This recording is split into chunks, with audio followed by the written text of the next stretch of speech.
Anitha Pushpavanam Kuppusamy Viha YouTube channel அன்பர்கள் அனைவருக்குமே அன்பான வணக்கம். நம்முடைய யூடியூப் சேனலில் மார்கழி மாதத்தை முன்னிட்டு தொடர்ந்து திருப்பாவை பாசுரங்களை விளக்கத்தோடு பார்த்துக்கிட்டு வர்றோம். இன்றைக்கு இந்த பதிவில் ஆண்டாள் நாச்சியார் அருளி செய்த 24வது பாசுரத்தின் விளக்கம் என்ன என்பது பற்றி பார்ப்பதற்கு முன்பாக இன்றைக்கு பிறந்தநாள் மற்றும் திருமண நாள் காண இருக்கின்ற அனைவருக்குமே என்னுடைய வாழ்த்துகள். உங்களுடைய வாழ்க்கையில் நீங்கள் அனைத்து நலங்களும் வளங்களும் கிடைக்கப்பெற்று நீடூழி வாழணும்னு அந்த கிருஷ்ண பரமாத்மாக்கிட்டேயே நான் வேண்டிக்கிறேன். இந்த காணொளியை காண்கின்ற அனைவருக்குமே இந்த நாள் இனிய நாளாக அமையட்டும். கடந்த சில பாசுரங்களாகவே நம்ம கிருஷ்ண பரமாத்மாவுடைய பெருமைகளை ஆண்டாள் நாச்சியார் பாடல்களில் கொடுத்துக்கிட்டு வர்றாங்க. இன்றைக்கும் நம்ம பார்க்க போகிற 24வது பாடலில் கிருஷ்ண பரமாத்மாவுடைய ஒவ்வொரு அவதாரத்திலையும் அவர் செய்த பராக்கிரமங்களை பற்றி, அவருடைய பெருமையை பற்றி ஆண்டாள் நாச்சியார் பாடலில் குறிப்பிடுறாங்க. முதல்ல பாடலை நம்ம படிச்சிடலாம். அன்று இவ்வுலகம் அளந்தாய் அடி போற்றி, சென்றங்கு தென்னிலங்கை செற்றாய் திரள் போற்றி, பொண்டச் சகடம் உதைத்தாய் புகழ் போற்றி, கன்று குணிலாய் எரிந்தாய் கழல் போற்றி, குன்று குடையாய் எடுத்தாய் குணம் போற்றி, வென்று பகையெடுக்கும் நின் கையில் வேல் போற்றி, என்றென்றும் உன் சேவகமே ஏத்தி பறைகொள்வான், இன்று யாம் வந்தோம் இரங்கேலோர் எம்பாவாய். இந்த பாடல் முழுவதுமே பகவானுக்கு துதி பாடுகின்ற வகையில் அமைஞ்சிருக்கு. இப்போ நம்ம ஒரு மந்திரம் சொன்னோன்னா போற்றி, விளக்குக்கு ஒரு மந்திரம் சொல்கிறோன்னு வைங்களேன், ஓம் திரு விளக்கே போற்றி ஓம் அப்படின்னு சொல்கிறோம் இல்லையா?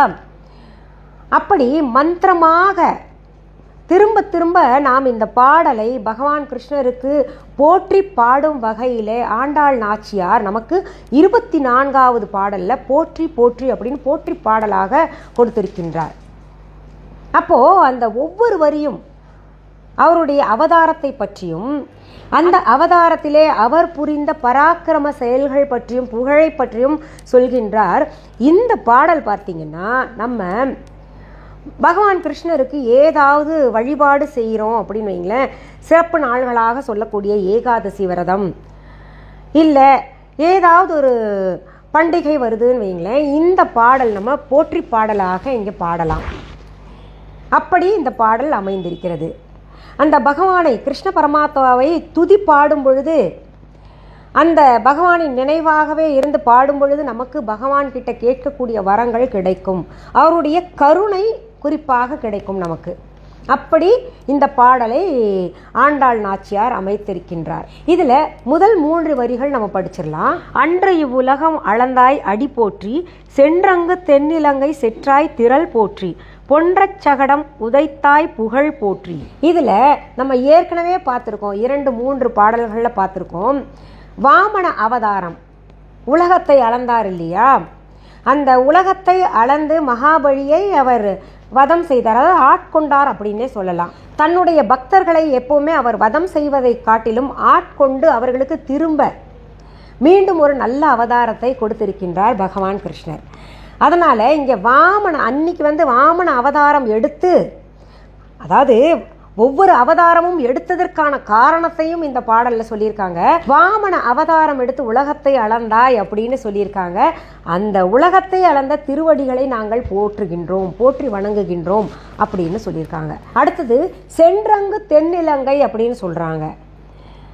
பகவான் கிருஷ்ணனுடைய இன்னொரு அவதாரமான ராம அவதாரத்தை இங்கே குறிப்பிடுகின்றார். இத்தனை அவதாரங்கள் எடுத்திருக்கின்றார் அப்படின்னு. கடந்த பாடலில் நம்ம சிங்கத்தை பற்றி சொன்னோம், சிம்ம அவதாரம் எடுத்திருந்தார், அவர் நரசிம்ம அவதாரம்னு பார்த்தோம். அதன் தொடர்ச்சியாகவே இங்கே வாமன அவதாரம் சொல்கிறாங்க.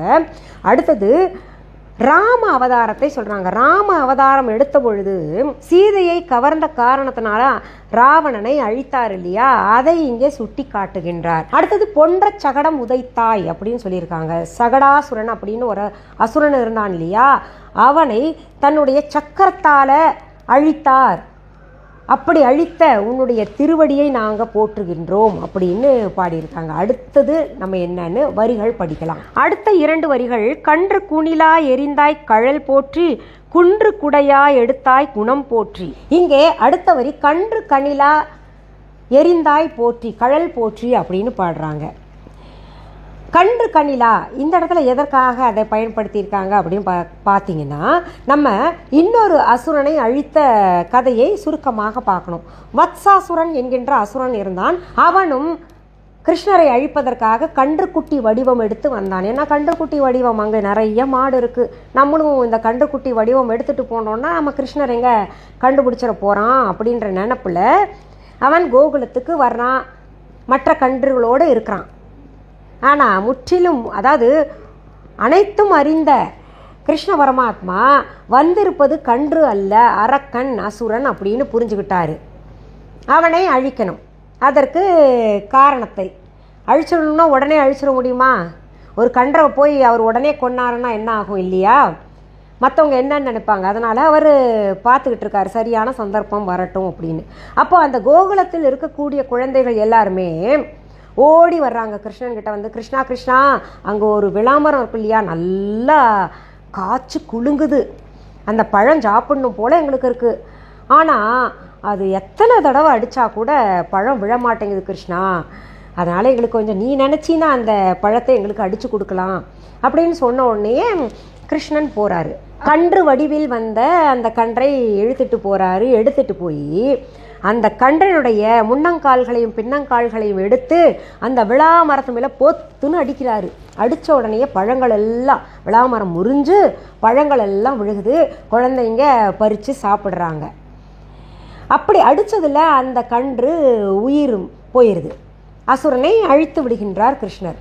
அதைத்தான் கன்று குணிலா எரிந்தாய் கழல் போற்றி அப்படின்னு பாடியிருக்காங்க ஆண்டாள் நாச்சியார். எங்கே எதை பயன்படுத்தணும் அப்படின்றத அழகாக லைனாக சொல்லிட்டு வர்றாங்க பாருங்க.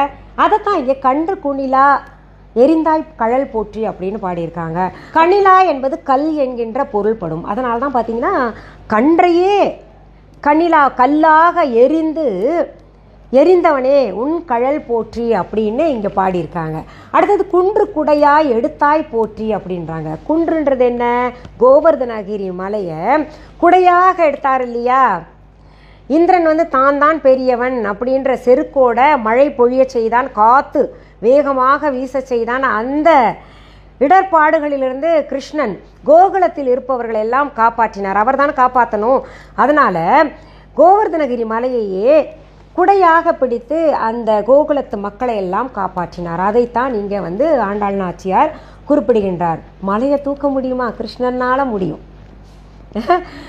பெருமைகளை ஆண்டாள் நாச்சியார் எவ்வளோ அழகாக அங்கங்கே ஒவ்வொரு வரியிலையும் சொல்லி முடிக்கிறாங்க. ஒவ்வொரு வரிக்கு பின்னாலும் ஒரு அவதாரமே இருக்குது, பெரிய கதை இருக்குது. அடுத்த வரிகள் என்னன்னு நம்ம படிச்சிடலாம். வென்று பகை கெடுக்கும் நின் கையில் வேல் போற்றி என்றென்றும் சேவகமே ஏத்தி பறைகொள்வான் இன்று யாம் வந்தோம் இறங்கேலோர் எம்பாவாய். வென்று பகை கெடுக்கும் வேல் நம்ம ஏற்கனவே பார்த்துருக்கோம் ஒரு பாட்டில்.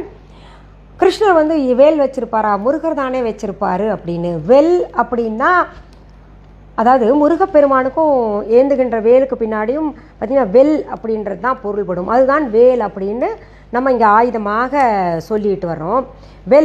வில்லுக்கும் வேல் அப்படின்னு சொல்லலாம் அப்படின்னு இங்கே பொருள்படுது அப்படின்னு சொல்லியிருக்காங்க. கிருஷ்ணன் கையில் வில் இருந்திருக்கு இல்லையா, அதனால் அதாவது தன் பகைவர் என்று வரும்பொழுது ஆயுதம் கொண்டு கிருஷ்ணர் இருப்பார், வில் கொண்டு இருப்பார், வேல் கொண்டு இருப்பார்.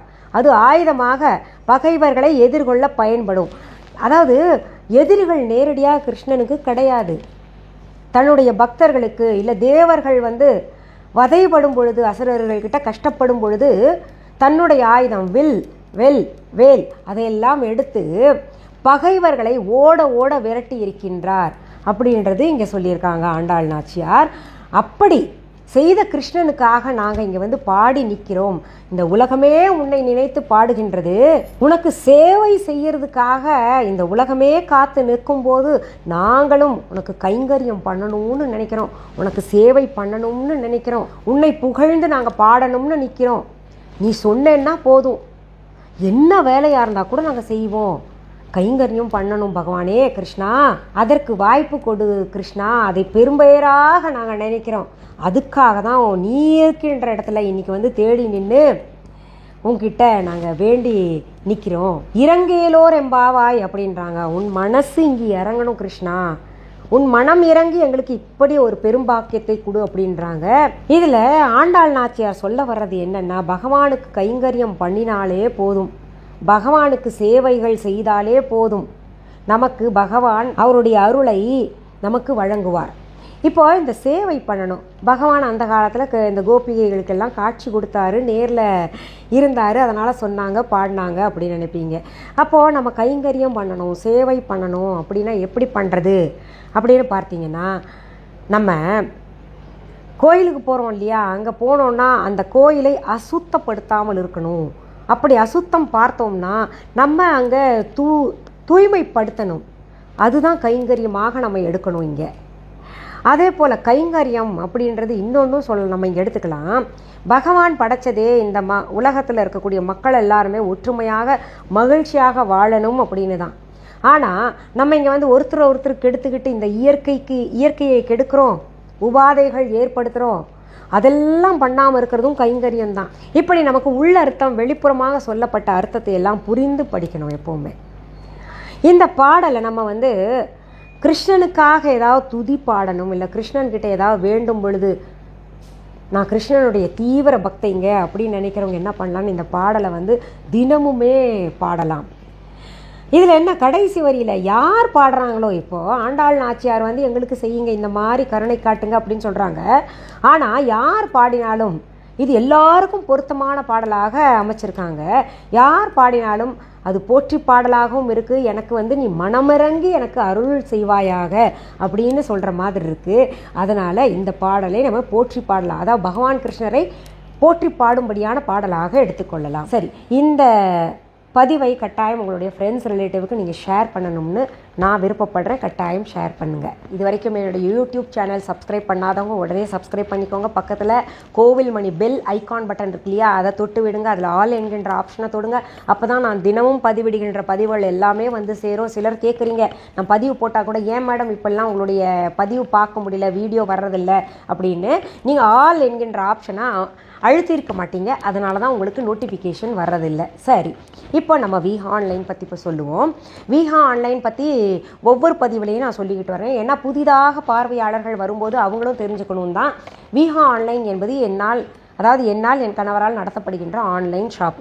இது வரைக்கும் யாராவது எங்களுடைய Viha online shopping app download பண்ணலைன்னா உடனே ப்ளே ஸ்டோர் ஆப் ஸ்டோருக்கு போயிட்டு தம்ப்நெயிலில் கொடுக்கப்பட்டு இருக்கின்ற விஹா ஆன்லைன் என்கின்ற ஸ்பெல்லிங் பார்த்துட்டு டெக்ஸ்ட் பண்ணுங்கள், டவுன்லோட் பண்ணிக்கோங்க. டவுன்லோட் பண்ண பின்னாடி மிஸ்ஸஸ் அனிதா குப்புசாமிஸ் விஹா ஆன்லைன் அப்படின்னு பச்சை எழுத்தில் இருக்கான்னு பார்த்து தெரிஞ்சுக்கோங்க. இது தவிர viha.online என்கின்ற இ-காமர்ஸ் வெப்சைட்டும் நடத்திக்கிட்டு வரோம். அது எங்கே போய் பார்க்கணும் அப்படின்னா கூகுளில் போயிட்டு www.viha.online அப்படின்னு டெக்ஸ்ட் பண்ணிங்கன்னா எங்களுடைய viha.online இ-காமர்ஸ் வெப்சைட் ஓப்பன் ஆகும். அதுலேயும் என்னுடைய பெயர் இருக்கான்னு பார்த்துட்டு உறுதிப்படுத்திக்கிட்டு நீங்கள் பொருள் ஆர்டர் பண்ணுறதோ இல்லை பார்க்குறதோ செய்யலாம். இதில் இன்னும் சில தகவல்கள் சொல்கிறேன். பொருள்களை நேரில் பார்த்து வாங்கணும் அப்படின்னு நினைக்கிறவங்க சென்னை ராஜா அண்ணாமலைபுரத்தில் இருக்கக்கூடிய எங்களுடைய விஹா கடைக்கு வாங்க. எப்படிங்க வர்றது அப்படின்னு கேட்டிங்கன்னா இந்த டிஸ்கிரிப்ஷன் பாக்ஸ் ஓப்பன் பண்ணுங்கள். அதில் விஹா கடைக்கான ஃபோன் நம்பர், அட்ரஸ் மற்றும் விஹா கடைக்கு நீங்கள் வர்றதுக்கான கூகுள் ரூட் மேப் எல்லாம் லிங்க்ஸாக தரப்பட்டிருக்கும். அதை பார்த்து நீங்கள் வந்துக்கலாம். கூகுள் ரூட் மேப்பில் போயிட்டு நம்ம டிஸ்கிரிப்ஷன் பாக்ஸில் கொடுத்துருக்கோம் இல்லையா விஹா அட்ரஸ், அதை போய் டெக்ஸ்ட் பண்ணிங்கன்னு வைங்களேன்.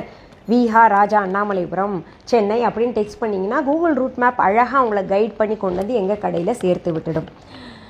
எங்கள் விஹா கடைக்கான கிளைகள் வேறு எங்கேயுமே கிடையாதுங்க. உங்கள் ஊரில் அல்லது உங்கள் நாட்டில் இருக்கா அப்படின்னு தேடினீங்கன்னா கிடைக்காது. ஒரே ஒரு கடை தான் சென்னை ராஜா அண்ணாமலைபுரத்தில் நான் நடத்திக்கிட்டு வரேன். என்னுடைய பெயர், வீடியோ, புகைப்படம், ஆடியோவை பயன்படுத்தி யாராவது அவங்க கடை தாங்க அப்படின்னு விஹான்னு பேர் வச்சுருந்தாங்கன்னா, இல்லை அவங்க கடையில் இருந்தால் பொருள்கள் வாங்கி வந்து நாங்கள் விற்றுக்கிட்டு இருக்கோம் அப்படின்னு என்னுடைய லேபிள் பொருத்திய விஹா லேபிள் பொருத்திய பொருள்கள் கொடுத்துட்டு இருந்தாங்கன்னா இ-காமர்ஸ் வெப்சைட்லேயோ இல்லை ஷாப்பிங் ஆப்லேயோ வேறு எந்த ஷாப்பிங் ஆப்லேயோ வேறு எந்த இ-காமர்ஸ் வெப்சைட்லேயோ வேறு எந்த கடையிலையோ இருந்ததுன்னா அதற்கும் எனக்கும் தொடர்பு கிடையாது அப்படின்றத நான் சொல்லிக்கிறேன். ஏன்னா அதை நம்பி வாங்கிட்டு அந்த பொருள் சரியில்லைன்னா என்ன நீங்கள் எதுவும் குற்றம் சொல்லக்கூடாது. இது போன்ற குற்றங்களை தவிர்ப்பதற்காகத்தான் நான் திரும்ப சொல்கிறது, விஹா ஆன்லைன் ஷாப்பிங் ஆப்பை உங்கள் செல்ஃபோன்லேயே டவுன்லோட் பண்ணி வச்சுக்கோங்க, இல்லை உங்கள் சிஸ்டம்லேயே டவுன்லோடு பண்ணி வச்சுக்கோங்க.